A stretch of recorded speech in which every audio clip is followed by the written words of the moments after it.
Good afternoon, I'm Chad Kennedy, CCA TV News. We've received the latest shocking news concerning the North's IBPD Director Thaddeus Curtis and detectives. As it seems, this investigations bureau was conducting illegal activities by faking the death of thousands of inmates and transporting them to an unknown island which was inhabited by around 900 people. This island is under investigation by another department which, so far, has failed in locating any survivors from the illegal bombardment that happened a year and 2 months ago. In files provided by an anonymous source, this island is called Just Another Island Rebelling from Ideal Rules, shortened as JARFUR. This island is around 8 kilometers squared and is located just next to the Azores Triple Junction. Through the files received, prisoners and other people deemed unworthy of living due to lack of treatment, punishing response, and lack of consideration for others' lives and well-being were taken to the island so they could live a life without rules where they would only have themselves to deal with, away from the normal, adjusted society. This is believed to have been happening for nearly 20 years, just a year after the island's discovery. The idea was originally born from surgeons Zach and Lael Aiken and sold to the Investigations Bureau. These surgeons were involved in illegal experiments on people involving brainwashing. They sold the methods to the Bureau, which hired more surgeons to carry out the plan for, quote, people with potential that would be worth saving from antisocial behaviors and psychopathy. Surgery documentation shows they intended to create a treatment for people with psychopathic traits, especially for those with misdemeanors in their youth or childhood.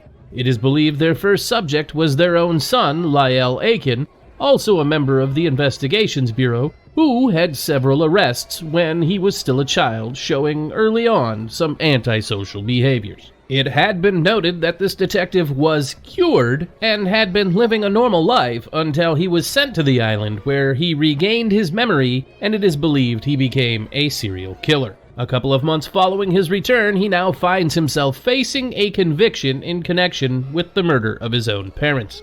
His younger half-brother, Ace Ruskin, another victim of brainwashing, is also facing conviction for his role in this crime. It is theorized that revenge is the motive for their murder.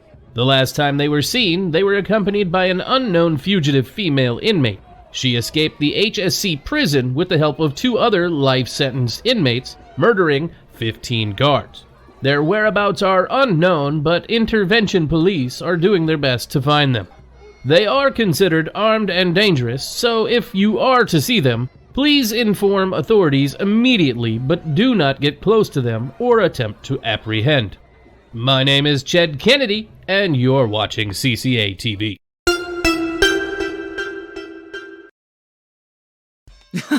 I'm surprised you actually made it! Lael chuckled, hugging Edath. They were in the back of a van Julian had bought years ago, along with Ace, who had a tired expression. I don't know why you're so surprised, Lael. It's obvious I would make it. Come on. Edath tried to push Lael, but failed, ending up hugging him too, smiling. That's only because you had help from those crazy bastards. Ugh, remind me again. Why is he here? He decided to help us. Plus, he's my brother. Huh? Nah, no way. How did you find out? Ace threw a folder with some files on it. I don't know if you know how to read, but that's the proof. I don't know what is your thing with hating me, but you shouldn't forget we are in this together. If you don't let me know you, how will I? She countered, opening the files and reading them. You don't really remember me, do you?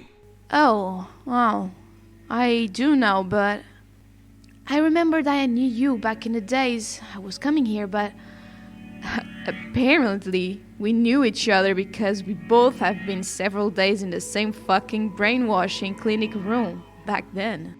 What? Wait, Ace, you knew about it? Sorry, big brother. Apparently I'm a compulsive forgetful person. But before you try to kill me or anything for being a liar, I shall tell you that truth. Yes, Edath. You were in the same room as me for the brainwashing. And yes, Lael, that story I told you where I met Edath was a lie. Although that really happened because Simon was unconsciously programmed to help me every time they came here if I needed. Programmed? Yeah, and so were you. If you kept on reading the rest of the files, you'd understand that you were actually born here, not in J.Fair. The reason you were sent there at the age of 2 or 3 was merely an experiment to test how a different culture, environment, and society influence on someone's development. You were chosen from an orphanage and sent there. They sold you to those guys, who you call parents. At first, when you still wouldn't catch up on things, you were followed every 6 months in the brainwashing facility for them to study your brain changes. Since you became exactly what they'd expect, an antisocial criminal, it was perfect. Thanks to that and to Lael, who was one of their guinea pigs in the brainwashing, they were able to perfect the technique. The rest, I believe, you already know. Lael and Edath stood in silence. Ace sighed and folded his arms while leaning back. Edath kept on reading the files, still with a shocked expression. Those fuckers didn't even name me. Edath pointed to the paper she was holding. Lael noticed where it was supposed to be. Edath's name was only written SN2. Aiken buried his face in his hands. He couldn't believe all of that was happening right under his nose. Edath was going to put the files back in the folder when a file she didn't read fell. Lael picked it up and narrowed his eyes. This is a file about Julian. You know him? He's my colleague and friend, and the man who's driving us right now. He's the one who sold this information anonymously to uncover everything they had done in the Bureau. Lael replied, confused. He remembered that when they picked up Edath, she jumped right into the back of the van after departing from the other fugitives who had their own plans, without ever noticing who the driver was. Oh shit. Remember that guy I told you from J.Fair that was completely erased? Had to learn everything from scratch? You're joking, right?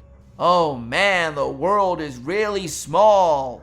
But if he's a puppet from the brainwashing, what are the possibilities? No, he won't betray us. How can you know exactly? Lately, everyone has proved to be untrustworthy. The three of them stood in silence, hoping they would reach their destination of freedom.